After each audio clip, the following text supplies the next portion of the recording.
Muay Thai has been one of the most significant, influential things in my life. Once I started training Muay Thai, it completely changed my perspective on so many things. I got physically stronger. Before, I was in shape, but I had to work tremendously hard to make it happen, and it was always on the forefront of my mind. So it introduced me to this concept of being strong and how that's more important than being physically perfect, which was kind of what I was doing with my hours in the gym before that, which just shifted the way that I looked at it.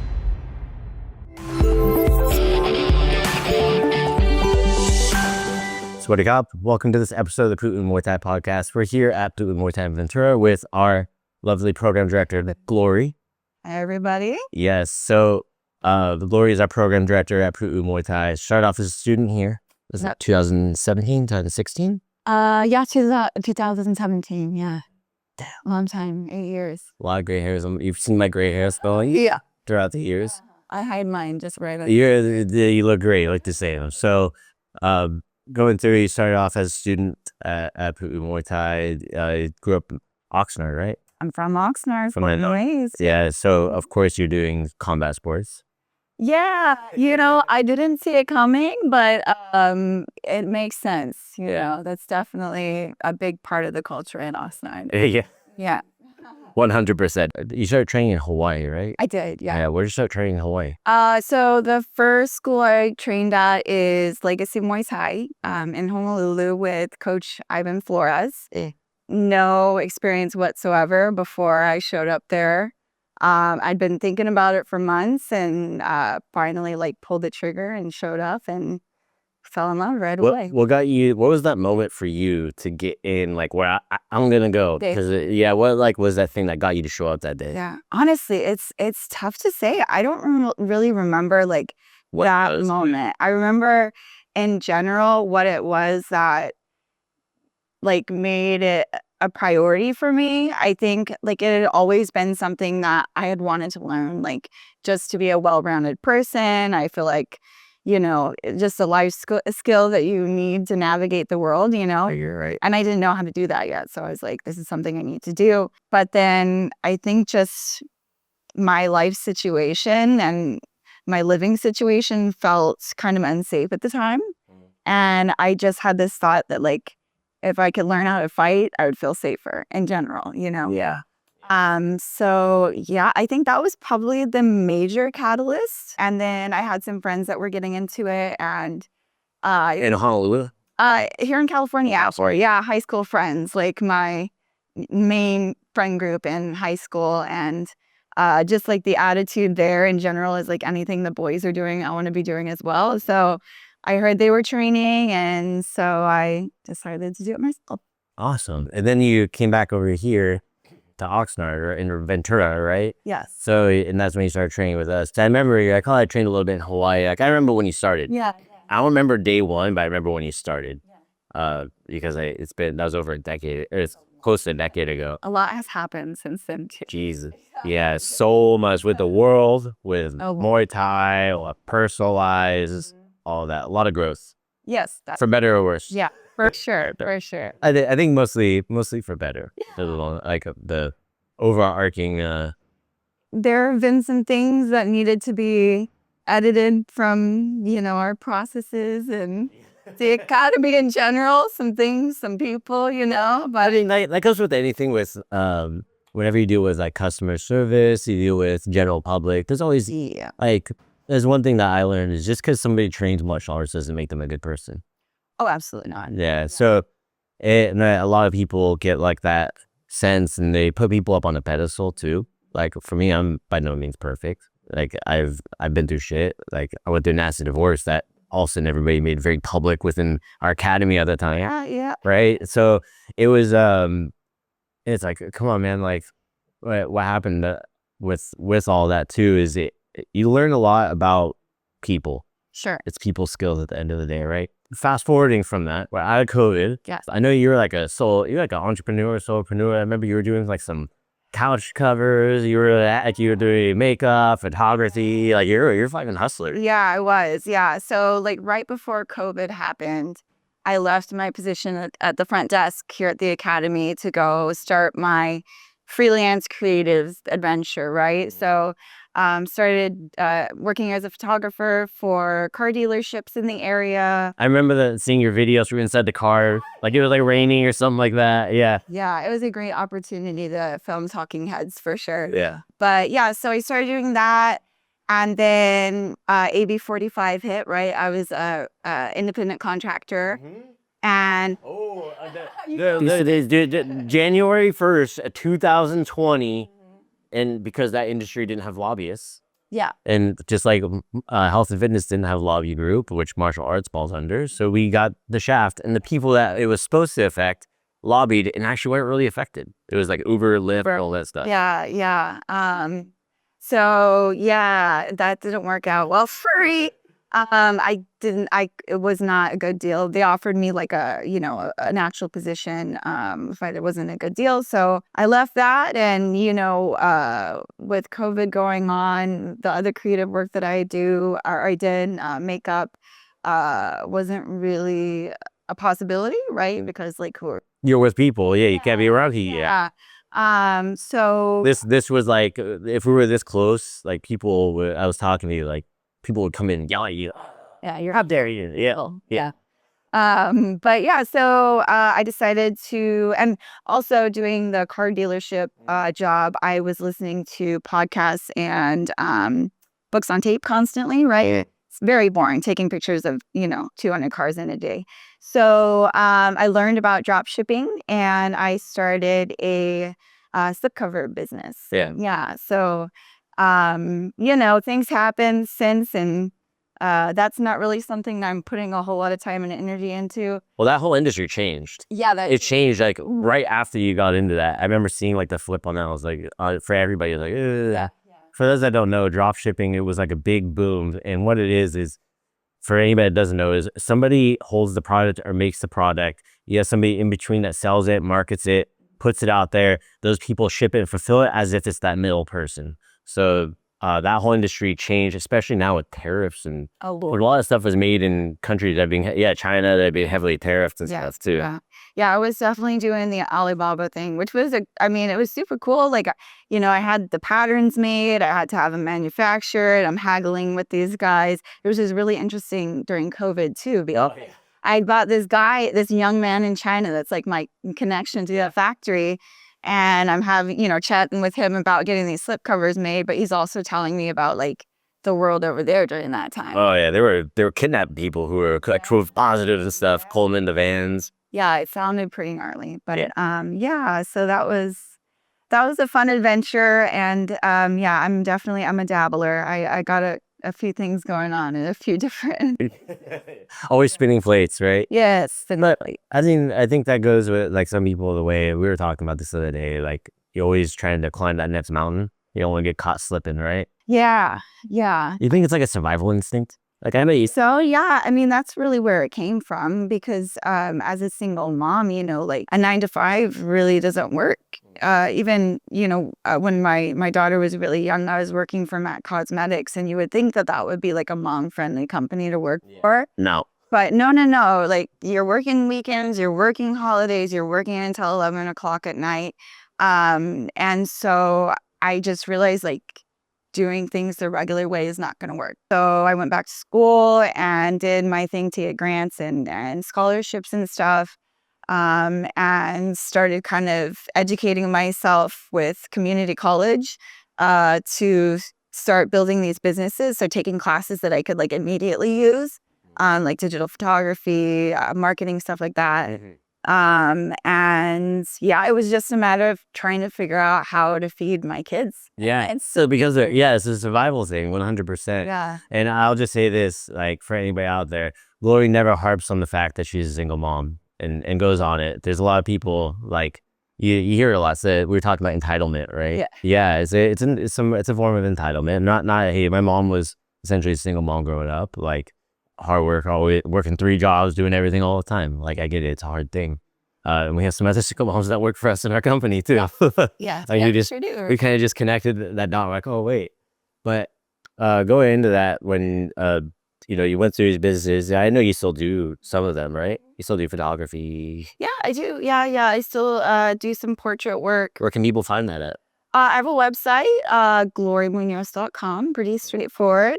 And it's got my photography work, it's got my makeup work, it's got my floral work, it's got some of the set decorating work that I do for television shows. I don't have a Muay Thai section on there yet, though. I know, it's terrible. Right. I know. But it is on my to-do list to maintain. Yes, it's happening. So, you can clip that and just put that in there. Exactly. All right. My first little piece. Yeah, there you go. First piece of content for her, right? Then you came back because I remember you hit me up. You're like, hey, I saw you guys were hiring at the academy. What's up? Yes.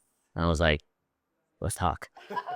Whew, yeah, that worked out really well. That was the beginning of 2024, right?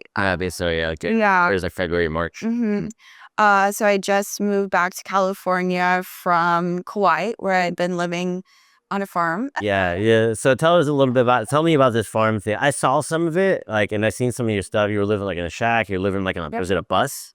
Living in a bus, yeah. I moved onto a bus and then... That was on the farm. That was on the farm. It was like a live-in, had like a bed and all that stuff. Yes, yeah. So, I mean, the big story with my life is 3 years ago, my kids basically were moved to Hawaii, and I had to figure out how to be with them, right? With the budget of a single mom, and that was tricky.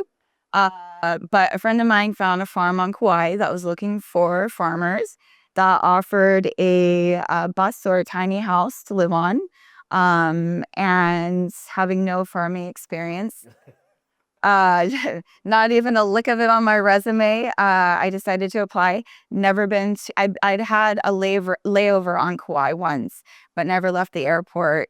But yeah, my friend Kara was scouring Craigslist for me, trying to find some kind of way for me to get back to Hawaii. And she sent me this listing, and starting a new job is one thing, right? This is a scary experience. What I was doing was moving to an island I'd never been to before, to start a new job that I had no experience in, to live with people I didn't know. And on a bus as well, which that was new for me. Beginning the immigrant farm experience. Yeah.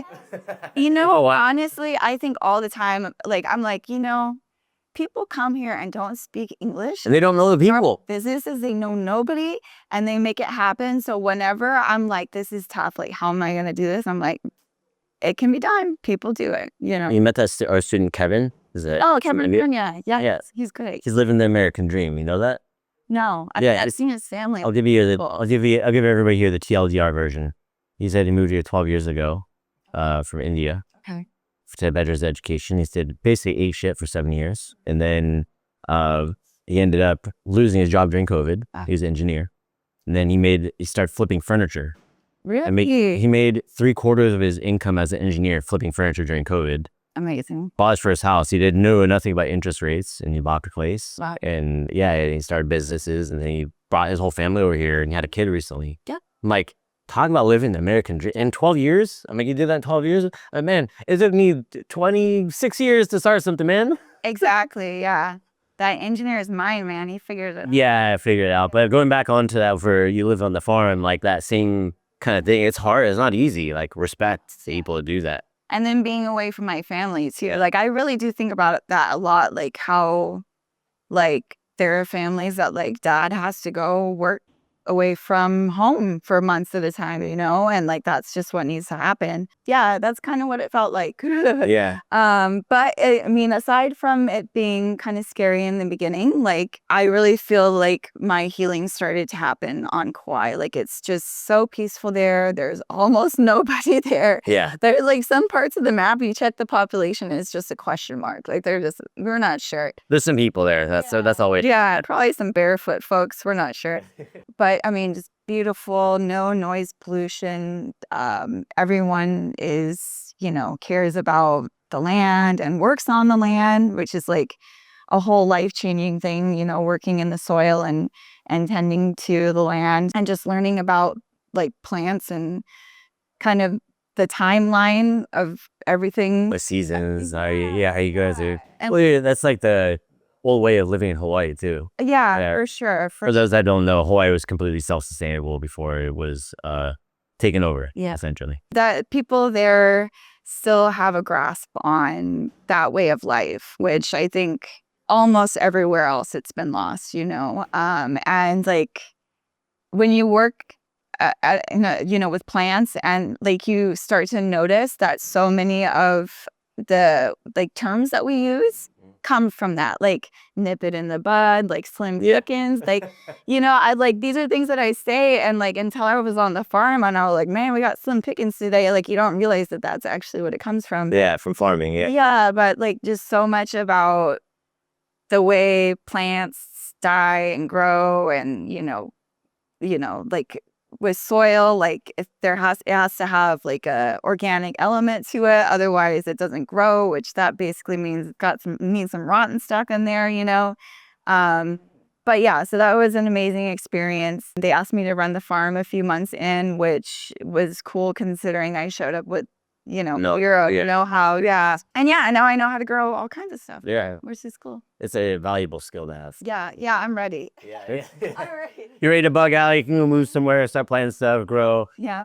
Well, awesome. And then you ended up back here afterwards. Yeah. That's the transition you came in. I was like, I don't know if I've ever told you this, but when this happened, I told you, I'm like, hey, I'm trying not to be like overly excited with Glory because I don't know how this is actually gonna work right now. But I'm like, I think we got a program director. I said, what? I'm like, you're gonna meet her. She got a vibe with you, right? Yeah. And that's where. And now you're here. Yeah. Yeah. So you've been with us for coming up on a year and a half. Yeah, that sounds about right. Year and a half back with us. Yeah. But I was having a real hard time finding a job. I didn't mention that. So like when I saw, and it was on Indeed, yeah, you was like, wait a second, I know these guys. Hey. I can do this. I was like, wait, and like I missed the academy too. So it was like, it was very exciting. It was an easy thing to make happen, and it was cool because you were actually the first like official employee we had. Yeah. At the academy too, for like a front desk and stuff like that too, and to see it all kind of go full circle and grow into what it has is kind of insane. So you've seen the arc of growth at Pu'u Muay Thai. I sure have. It's wild. The trial and error, and I don't know. I feel like we've hit a stride now, though. Oh yeah. No, this is where a lot of stuff we're doing now. It was supposed to be like this is 2020. Like last year was 2020, right? And we're in 2021. What was like the art, but then like that, all of the stuff happened in the world at that time. Everything changed. Yeah. Right. Everything changed, and just trying to figure it out. And now we're back, and stronger than ever. Oh yeah. Yeah, we all learned a lot when it came into like business, people, operations, different forms of education and stuff like that too. Here with your program director position. Yeah. What do you do? What do I do? Yeah. Hey, trick question. What don't I do? Yeah.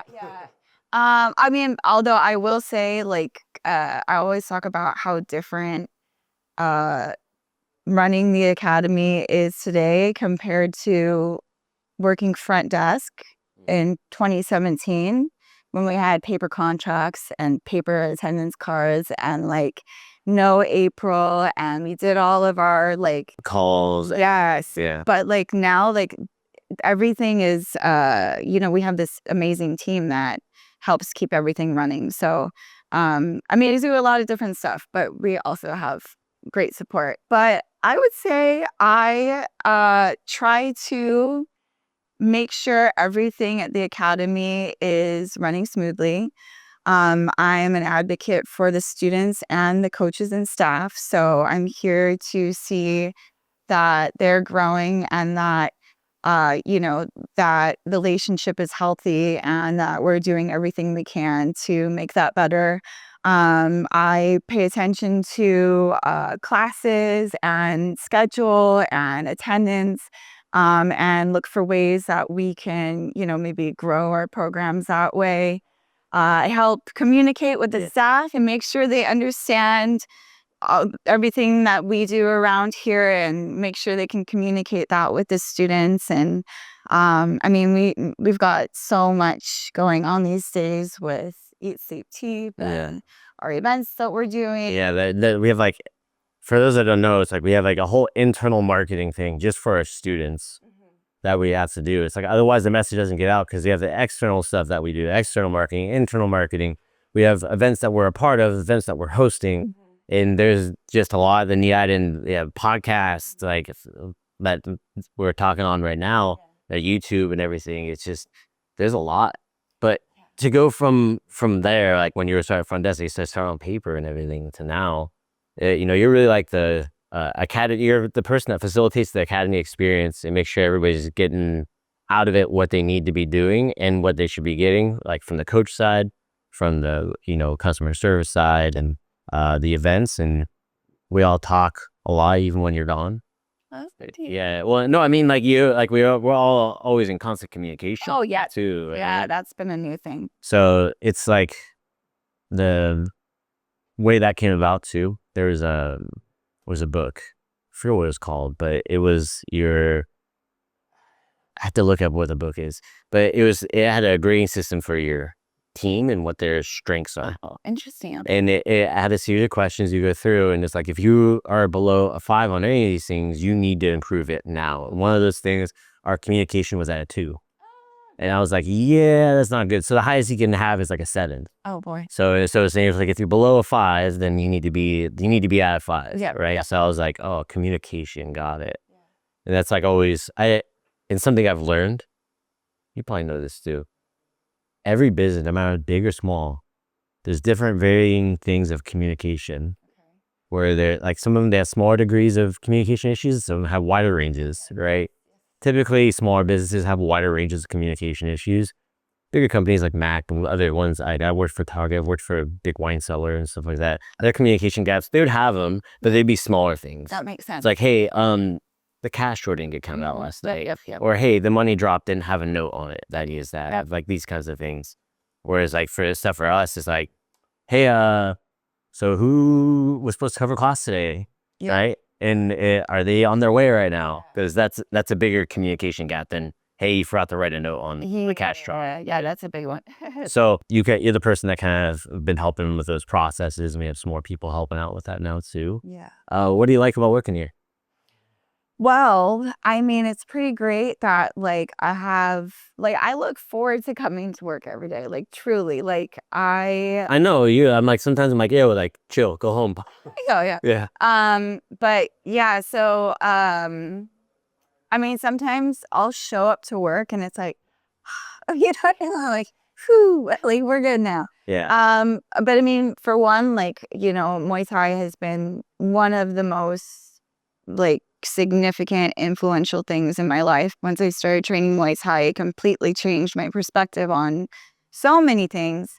And then I got physically stronger, which before I was in shape, but I had to work tremendously hard to make it happen. And it was always on the forefront of my mind, always something that like upsetting over it, right? Yes, very much so. So it introduced me to this concept of like being strong and how that's more important than being physically perfect, which was kind of what I was doing with my hours in the gym before then, which just shifted the way that I looked at myself, other humans, the world. It provided this community for me that's been there for me through really difficult times.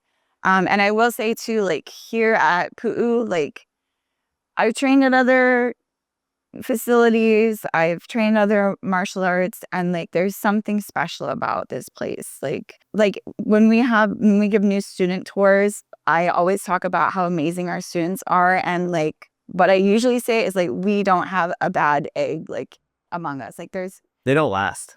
No, they don't last. Yeah, they don't buy the Yeah, they realize, oh, I can't do my bullshit here. Yeah, for sure. Like, I mean, we've got almost 200 students. Some of those are kids, but also the kids are amazing. But like, these are like the highest quality humans that I've like come across in my travels, in the last 39 years of life. Crazy. And then that's not even to mention the staff. Like I really I don't understand how we've managed to create this team of like young 21, 22-year-old people that are like so capable and honest and care about the community and, like are great with kids. It's like, I just feel like we have an amazing community. That's right.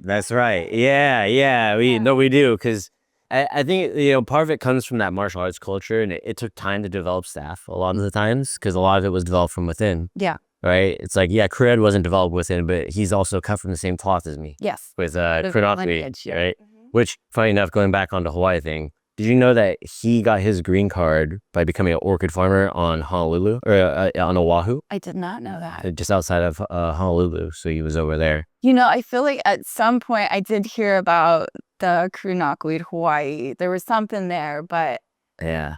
So that's how you know. Yeah. So his connection to Hawaii and stuff like that too. He got his when they were giving green cards to farmers back in like the 70s. He got his because he has a degree in agriculture. awesome. Yeah. And he was a farmer. Yeah, he's a farmer. I showed up at his house the other day and he's wearing overalls. I'm like, you farming? He's like, Dang. yeah, me, I'm just retired. Yeah. That's the life. Yeah. I love it. But, going back on to, the staff and everything, I think a lot of it just comes from the culture. It's like from the leadership, like you, Ed, like I'm part of it. And then the people that we put in and start developing, it just sets that tone. For sure. It's like we've all worked in like weird work environments. We've all worked in places that we're like, hey, we really like what we do, but like it's really hard to operate with leadership that's in place, right? We've all had like, managers that weren't the best. Oh, yes. Can't say bad because like they obviously were there. So there's something. Not an easy job. Yeah. So, It's hard. There's definitely a certain skill set.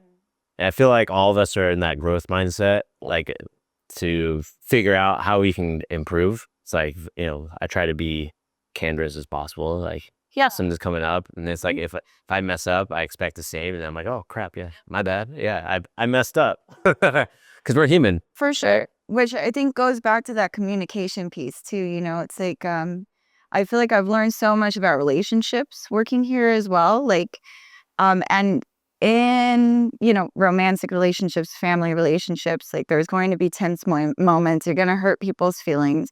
And then you kind of have to still be family. Or, you gotta talk about it. You gotta get over it. Hopefully, you have the type of family that gives a shit. Not everybody does. Yeah. Yes. But they have it here at Pu'u Muay Thai. Yes. So like the same goes for our work family here. Like we mess up sometimes. I mean, yeah, we mess up. Like I've recently said things that were potentially offensive to our staff as. HR. Yeah. I'm gonna grab HR and start making notes right now. Yes. Put another clause in our new hire paperwork for Glory. Yeah, just if Glory says this to you, please come to report to crew Jonathan. We'll take a note. Yeah. No. I think for the most part, like everybody here, like everybody understands each other to a pretty good degree. Yeah. I mean, but nowadays, Glory, a thumbs up is offensive, right? Not this one. Not this one. How you doing today? Yeah, that was it. Glory sent me a reel. It's like we're giving this thumbs up. For those that might be listening on audio, it's like you do a thumbs up, and then you tilt your knuckles towards the sky. You put your thumb between your knuckles, like it's a middle finger almost. But it's a thumbs up. It's not offensive. No. So you're giving an aggressive thumbs up. Yeah. Right. Which is the vibe around here. Yeah. Well, it's like exactly. go. Yeah. It's like did it. It's. We see like the eat sleep teep, like even the kids cheering each other on. I'm like, damn, dude, calm down. Yeah. I'm like, it's your teammates doing an exhibition. They're biting each other. Like, calm down. Yeah. Like, cheer them both on. Those pictures from Eat Sleep Teep, though, there's some really good ones of the kids just like in there. Yeah. But yeah, I wanted to mention too, like something that's really special about working here is the fact that, for one, I mean, you've been my coach for almost a decade. So like, I don't think most people have that experience where their boss is also personally invested. And you get to beat me up too. Yeah, that too. Yeah, oh my God, like what get a little. I make it happen on this trip. Yeah, I know. I'm feeling up to the training. I think now. Yeah, being sick. But you're like people I don't know. Like you said, is you're actually training. You'll go out on the mats and stuff like that when you have a break to go train and do that. And I think everybody that works with us right now trains or has trained. Yeah. Even our VAs have trained or are training. Oh, I didn't know. Yeah, Ren includes like, oh, Muay Thai. Yeah, I trained Muay Thai before. I want to go back. Right. Yeah. April did too. It's like these people that we have in our company. Almost everybody, not almost everybody that works in our company has trained or is currently training or is on a hiatus from training. Or go back if it's an injury, life, whatever it may be. Right. Yeah. But it definitely creates cool culture. Yeah. I mean, I would go further to say that, like, I mean, at least, the team here that I interact with, every day is like passionate about it, passionate about Muay Thai and passionate about people. 100%. Mhm. Well, what is that? Is there anything else you want to give a shout out to or anything like that? Oh, gosh. I mean, like, I honestly, like, can't say enough about how amazing this place is. Students, team, Muay Thai, like, I feel like I did, I didn't talk a whole lot about like how Muay Thai has changed how I navigate the world as a woman, Oh God, I can only imagine. Yeah. Really? Like, I mean, and I travel pretty extensively by myself. Yeah. Getting off and on buses in the middle of the night in strange places. Like, the world is physically a dangerous world, for a woman. So to have those skills is a big deal, right? Oh, You feel confident. Yeah, completely changes the way that you walk around the world and interact with people, and it's really nice to feel like you can trust yourself to keep yourself safe, which I think the vast majority of women don't know what that feels like, and I feel like it's a really important like thing. And unless you know, you don't know, so it's like True. people who are walking around not knowing that they can, physically feel so much better until they experience it. But yeah, I mean, I think other than that, like, I love this place, and I'm really excited to see how we continue to grow and how we continue to, introduce Muay Thai to the world. And I mean, to be fully transparent there too, for people that don't know, like I was talking a lot about the academy build out, like you were the coordination, like I'm not here as you, Korea, that are coordinating a lot of the stuff that was going on. So for anybody that's like a listener or like watching here on the YouTube channel, is those people that were doing that, and I'd mention it, like this is one of them, all right? It's one of the key players. So no, it's an amazing place. Like for me, sometimes I'm just like, oh yeah, it's like it's the company I started. It's crazy to think about. Yeah, man. Like it doesn't feel like it feels like everybody's like at the like when it comes down to it. Like of course I have like my own internal pressures to make sure this place stays that way for you guys and allows you to do that. But like for me, it's more like our community. We need a place like this. Yeah, I did personally. Yeah, we needed a place. I needed this place. You've seen pictures of me and stuff like that. For like the scars and that, not the ones on my nut, but the ones are fine. But like these cigarette burns and all this stuff. Like it was weird growing up in this area. Like when we grew up, yeah, it's like if you weren't involved in like surfing or like travel sports. Yes. I didn't know much about the kids who were doing okay. Yeah. About those of us who were like getting into trouble. Yeah, most of us were just like, we're screwing around. Right? It's like there was so easy, and it was like having this was the catalyst that changed my life. Right? So I know you were sharing too, like we're talking about bodies and seasons. You're like, Oh, yes. from just one little comment I made about, hey, your body has seasons too. Yeah. You said it like change your mindset on Yeah, huge. body, on like body image and stuff like that too, right? Yeah.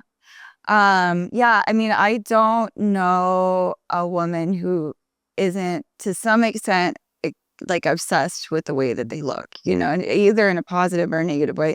Almost always negative, even, people who we think are attractive, Yeah. Like I mentioned, before I started working in this industry, I'd worked in just at traditional gyms for years.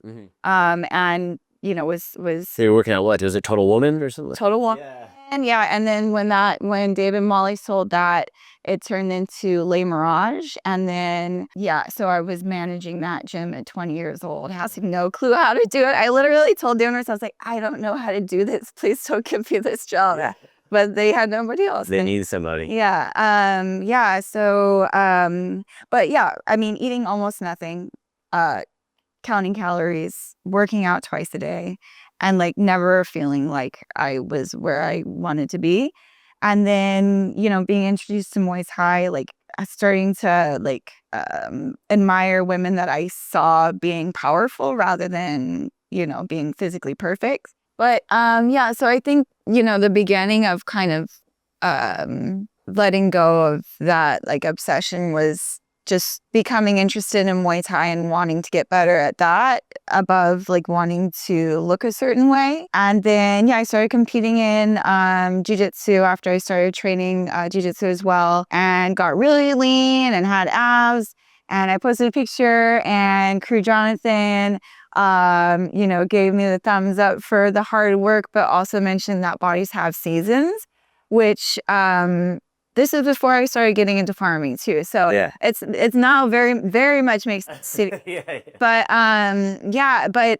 it never occurred to me that there was options for like what was acceptable for my body to look like. I was like, no, it has to be this. It's got to, I have to maintain that all the time. If I don't, then there's something wrong with me. I'm dropping the ball. I'm not working hard enough, and so it was like, I had permission to not be as lean as possible, as muscular as possible all the time. As a result, I my body changes and I don't feel any shame about it. Sometimes maybe I get a little further away from, how, the range I like to stay in, but, that guilt over, my body changing, it was just kind of completely gone after that. Way that also comes with just like maturing like as an adult and realizing what actually is like. Yes, none of this shit matters. No, and you look and like you should never compare yourself to anybody, right? But then you look at like general population, how people are like, man, my standard is really high, which is good to have a good high standards for yourself. To see, I think is really is great to hear, and I think it's a message that more people should understand that. For anybody that's kind of might feel that's relatable, let us know, drop a comment, right? Reach out, anything. But speaking of reaching out, people want to find you on Instagram. So my personal Instagram account is I Don't Do Hair. I'll drop it down in the show notes. Yeah. If you're good with that. Yeah, absolutely. And then from there you can find my Instagram accounts for all the different creative work that I do. But that's the one that I check the most and am most active on. So awesome. Well, cool. Well, Glory, thanks for making time today. I know we're busy. We're about to get on with the day. For anybody that's out there listening, make sure to smash that subscribe button. If you have questions, drop them down in the comments. If you're listening to this, always, you're more welcome to reach out at Muay Thai Podcast on Instagram and podcast.puumuaythai.com. See you guys next time. Swadee Kap.